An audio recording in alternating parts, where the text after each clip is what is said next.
Madam Senator, pwede po yung legal ko ang magsalita. Municipal legal. Si Atty. Camardo.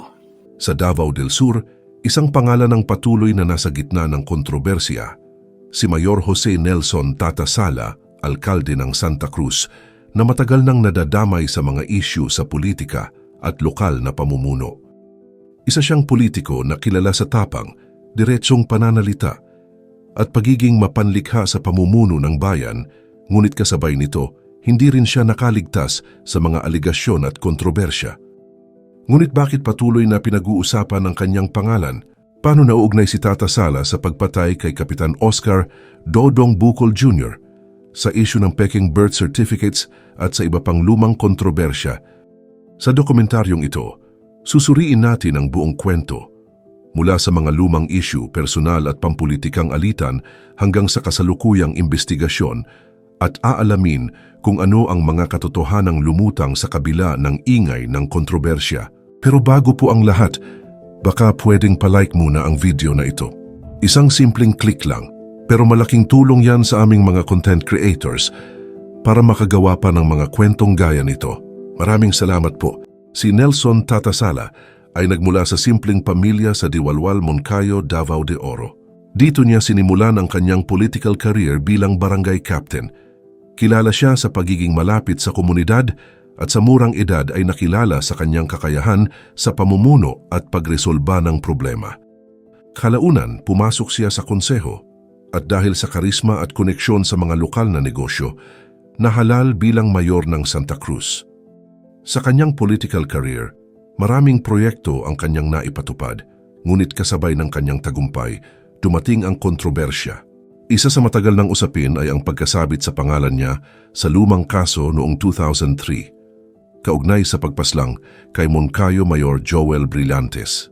Sa testimonya ng ilang personalities, binanggit ang pangalan ni Sala bilang isa sa mga posibleng kasangkot.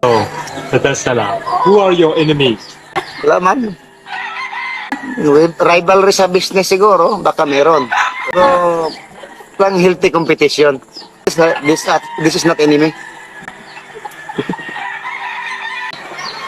But then you have been charged of the murder of Brilliant. Yeah. But that got dismissed already. This is already. So you didn't do it. Ngunit hanggang ngayon, wala pa ring malinaw na ebidensya at mariing itinanggi ni Sala ang pagkakasangkot niya. Tumindi pa ang kontrobersya noong 2020. Nang mabanggit ang pangalan ni Sala sa isyu tungkol sa paggamit ng larawan at pangalan ni Sara Duterte Carpio. Ayon kay Sara Duterte, hindi siya nagbigay ng pahintulot para gamitin ang kanilang litrato at pangalan sa kampanya ni Tata Sala sa Philippine Councilors League. Nilinaw ni Duterte na wala silang personal na relasyon at hindi siya konektado sa anumang legal o iligal na transaksyon. Idiniin niya na ang paggamit ng kanyang pangalan at larawan upang magpakita ng impluensya ay hindi tama at labag sa patakaran at mariing sinaway ang alkalde sa publikong pahayag na iyon. Ang balitang ito ay mabilis kumalat sa media at nagdulot ng dagok sa reputasyon ng alkalde. Ngunit ang pinakamalaking kontrobersya sa ngayon ay ang pagpatay kay Kapitan Oscar Dodong Bucol Jr. Si Kap Bucol ay isang kilalang leader sa 3 de Mayo, Digos City, na palaging nakikipag-usap sa komunidad at hindi natatakot magsalita sa publiko. Sa kanyang Facebook live sessions, tinatalakay niya ang mga problema ng barangay at madalas ay nagbibigay ng komento sa mga politiko sa Davao del Sur, kabilang si Tata Sala. Ngunit dati magkasama sila sa negosyo. Ayon kay Sala, si Bucol ay dati niyang trusted associate sa operasyon ng Small Town Lottery, STL. Maayos ang relasyon nila hanggang sa pumasok ang politika. Dito nagsimula ang lamat, ang patuloy na pagbatikos ni Bucol sa social media at mga comments laban kay Sala ay nagdulot ng tensyon at hindi pagkakaunawaan.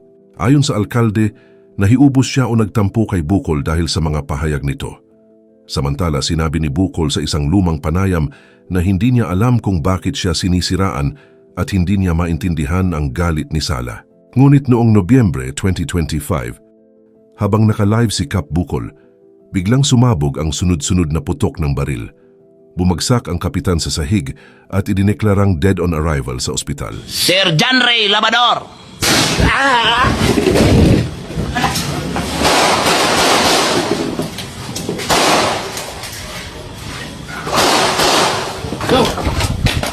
Tabak! Tabak! Ang insidente ay mabilis kumalat sa social media at nagdulot ng matinding takot sa komunidad. Ang video ng kanyang pagpatay ay viral at milyon-milyong tao ang nanood ng kanyang huling sandali. Dahil sa kanilang dating alitan, lumutang ang pangalan ni Tata Sala bilang isa sa mga posibleng may motibo. Hindi pa opisyal na suspect, ngunit itinuturing siyang person of interest dahil sa public feud nila at dahil sa mga tensyon sa nakaraan. Dudong bukol man, sakitan man dahil ka. Ha? Di pa na maudong. Napakay paabuton sa kuwa dong. Napakay paabuton sa kuwa. Di ba na akong istorya? May mga netizens pang nagpost ng umano'y NBI criminal history screenshot ni Sala na nagsasabing siya ay wanted at large para sa lumang murder case. Hindi ito kinumpirma ng NBI at walang opisyal na dokumento ang nagpapatunay. Maraming analysts ang nagsabing posibleng peke iyon, gawa-gawa ng taong gustong palabasing sangkot ang alkalde. Si Nelson Tata Sala mariing naglabas ng pahayag.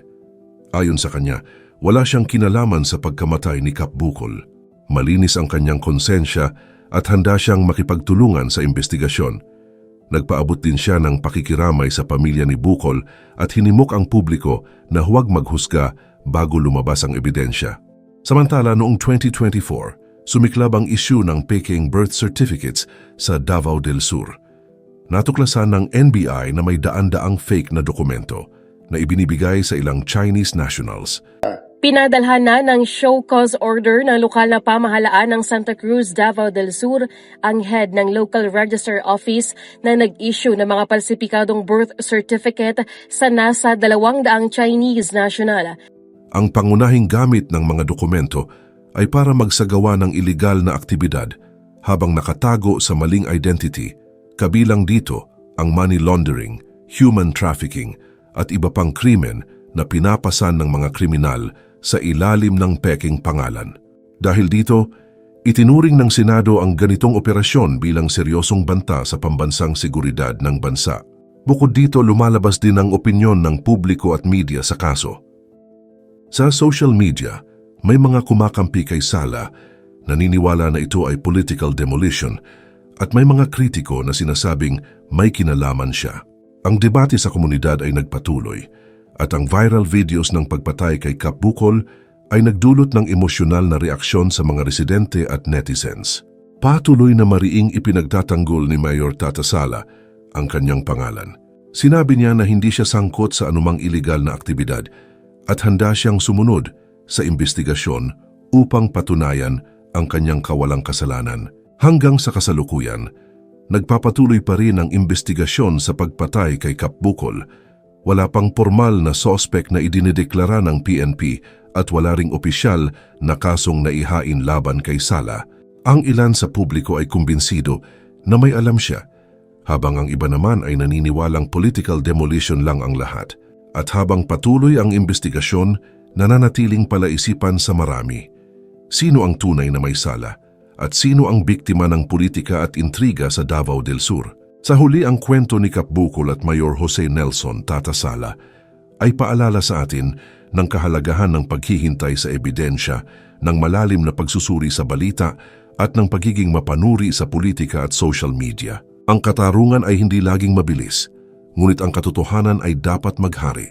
Maraming salamat sa panonood. Huwag kalimutang i-like, mag-subscribe at i-click ang notification bell para sa iba pang malalalim na kwento mula sa Davao del Sur at buong bansa.